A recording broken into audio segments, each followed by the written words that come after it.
एक लीला आती है कि एक बार ठाकुर जी से रूठ गई किशोरी जी। ठाकुर जी बोले आप रूठ क्यों गई? बोले ये नीली नीली मणि आप जो पहन करके आए हो, इसमें एक गोपी का चित्र दिखाई दे रहा है मुझको। ये कौन है?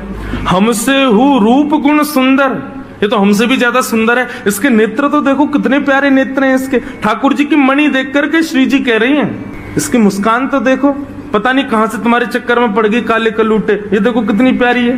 कौन है ये? इसके बारे में मुझे बताओ। मान करके रूठ करके बैठ गई। इतने में ललिता जी आई, किशोरी जी की सखी। ठाकुर जी से बोली, कहा भयो आज श्री जी नाराज क्यों हैं?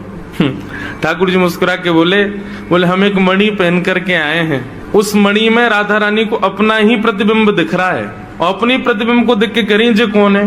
ये हमसे भी ज्यादा सुंदर है, ये इतनी हंस क्यों रही है, इसकी आंख इतनी सुंदर क्यों है, ये तुम्हारे चक्कर में कहां से पड़ गई? इस बात से मान करके बैठी। इतनी बोली है राधा रानी, तो राधा रानी मान करती हैं। पर एक दिन किशोरी जी ठाकुर जी से बोली कि आज आप मान करो।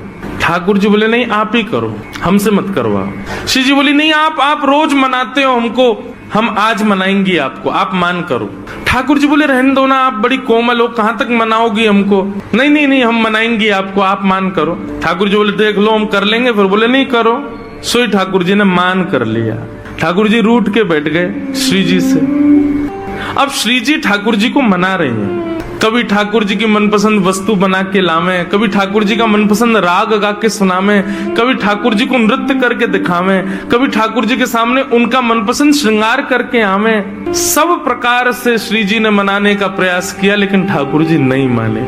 और मान लीला का ये नियम है कि सूर्यास्त तक मना सको तो मना लो, सूर्यास्त के बाद मान खत्म हो जाएगा। यदि मान में मना लिया तो मनाने वाला जीत जाएगा, और यदि मान सूर्यास्त तक नहीं मना पाए तो इसने मान किया वो जीत जाएगा। कैसा प्रेम है। सूर्यास्त हो गया महाराज, सूर्यास्त होके श्री जी आके बगल में बैठ गए। बोले ठीक है हम हार गए, अब मान छोड़ दो। लेकिन ठाकुर जी बिना कुछ बोले मान में ही चले गए। श्री जी बोली ये नियम नहीं है, सूर्यास्त के बाद मान खत्म करना होता है, आप तो मान में ही जा रहे हो। ठाकुर जी कुछ नहीं बोले, चले गए नंद भवन। श्री जी को रात भर नींद नहीं आई। बोले कि ऐसा कैसा मान किया कि रात में बात भी नहीं करके गए। दूसरे दिन फिर ठाकुर जी गौचारण के लिए आए। श्री जी आई, ठाकुर जी अब भी मान में ही बैठे थे। श्री जी बोली देखो ये बहुत ज्यादा हो रहा है, आप कल से मान करके बैठो, रात में बात भी नहीं करके गए और अभी भी मान कर रहे हो। फिर श्री जी मनाने लगी, ठाकुर जी फिर नहीं माने, और रात में फिर बिना बात किए चले गए। 2 दिन हो गए, अब तो श्री जी से सहन नहीं हुआ, इतनी व्याकुल हो गई श्री जी। कल तीसरा दिन है, कल अंतिम प्रयास करूंगी, यदि नहीं माने तो मैं यमुना जी में जल समाधि ले लूंगी। और तीसरे दिन श्री जी मनाने लगी, ठाकुर जी फिर नहीं माने। सो श्री जी उठ करके यमुना जी के तट पर चली गई। जैसे ही श्री जी के नेत्रों का अश्रुबिंद आकर के यमुना जी के जल में एक बूंद गिरा, यमुना जी का संपूर्ण जल लाल पड़ गया। यमुना जी प्रकट हो गई। हे श्यामा जी, आपको किसने विरह दिया? इतनी वेदना आपके हृदय में हो रही है। अभी आपके अश्रुबिंद का ताप इतना था, इतना ताप तो हमारे भैया यमराज नहीं देते किसी को नरक में, जितना ताप में आप हो इस वक्त। आप बताइए तो सही, किसने दिया आपको ये? श्री जी थोड़े भाव में बोली तुम्हारे श्याम सुंदर मान करके बैठे 3 दिन हो गए, रीझ ही नहीं रहे। यमुना जी बोली हाँ श्री जी को श्रम करा रहे हैं, रुको मैं बताऊं इन्हें। तो यमुना जी गई महाराज, और ठाकुर जी जैसी पीताम्बरी, ठाकुर जी जैसा श्रृंगार, ठाकुर जी जैसा मुकुट, ठाकुर जी जैसे बिल्कुल कानों में कुंडल, ठाकुर जी जैसे बिल्कुल डिट्टो कड़ूला, ठाकुर जी जैसी वंशी, ठाकुर जी जैसा श्रृंगार। और श्रृंगार करके जैसे ही यमुना जी आई, श्री जी देख कर अरे श्याम सुंदर आप मान गए? यमुना जी बोली हम श्याम सुंदर नहीं है, हम यमुना जी हैं। अरे आप तो बिल्कुल श्याम सुंदर जैसी लग रही हो, आपकी महक भी बिल्कुल श्याम सुंदर, बोली भी श्याम सुंदर, चाल ढाल सब श्याम सुंदर। बोले यार श्याम सुंदर ने अपने रूप पे, अपनी वाणी पे, अपने कटाक्ष नेत्रन से पूरी गोपीन को कष्ट दे रखो, या श्याम सुंदर को यही के रूप से कष्ट दूंगी मैं। आप यहीं बैठी रही हो राधा रानी, मैं अभी जाऊं। और यमुना जी श्याम सुंदर को रूप धारण करके बिल्कुल वैसी बाकी चाल, वैसी अदा, वैसे ही सब, जैसे ठाकुर जी चलते हैं, जैसे ठाकुर जी बैठते हैं, बिल्कुल वही अदा श्री यमुना जी जा रही हैं। ठाकुर जी मान करके बैठे हैं। सोई बगल से यमुना जी निकलने लगी। नूपुरों की आवाज जैसे छमछम आई तो ठाकुर जी बोले ये तो हमारे नूपुरन की आवाज है, हम तो यहीं बैठे हैं, ये आवाज कहाँ से आ रही है। और जैसे ही ठाकुर जी ने पीछे देखा श्याम सुंदर विचरण कर रहे हैं। ठाकुर जी बोले जी कौन है। ठाकुर जी गए, ओ भैया कौन हो भैया तुम। यमुना जी बोली हम श्याम सुंदर। ठाकुर जी बोले श्याम सुंदर तो हम हैं। बोले तुम नकली भेलू पिया असली हम हैं।